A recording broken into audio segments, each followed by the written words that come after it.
I don't think everyone can agree on an interpretation. In fact, frequently I don't agree with myself on my own interpretations. I think only through good rehearsals one can come up with a good interpretation, one that everyone agrees on. And that is through trial and error. You get a suggestion of how to play a certain passage.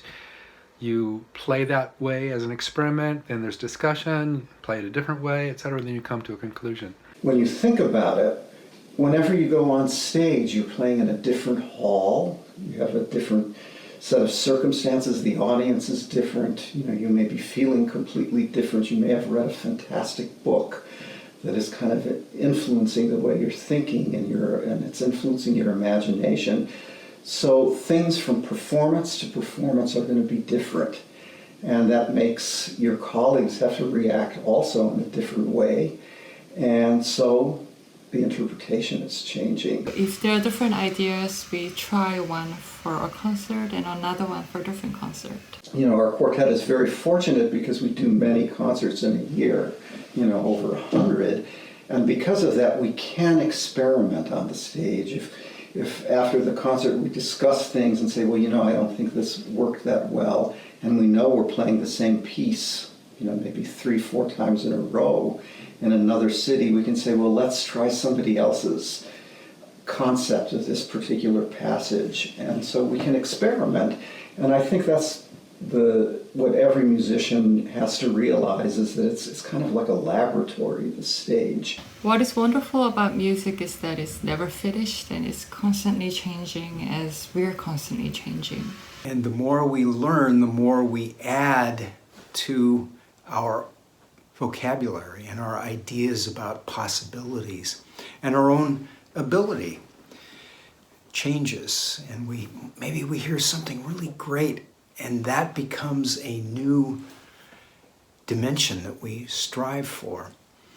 And we can share that with the other members of the group. I really like this phrase of owning the piece.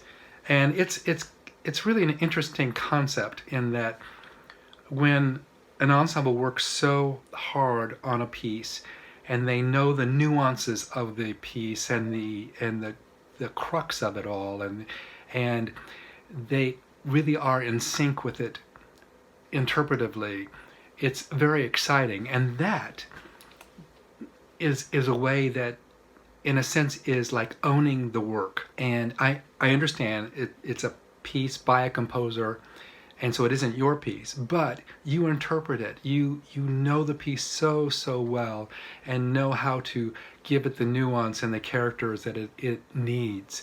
And that is really special when everyone contributes to that interpretation and it happens.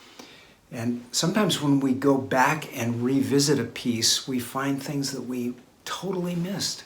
And sometimes these are pieces that we've already recorded, and we think, wow, how could we have not done whatever it might be?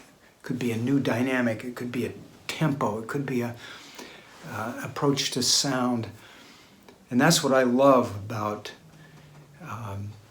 being a musician for my entire life. It's always developing. That's one of the great things about being a musician, is it's never finished. There's always something to work on. There's always something to keep your mind preoccupied, and what a wonderful thing.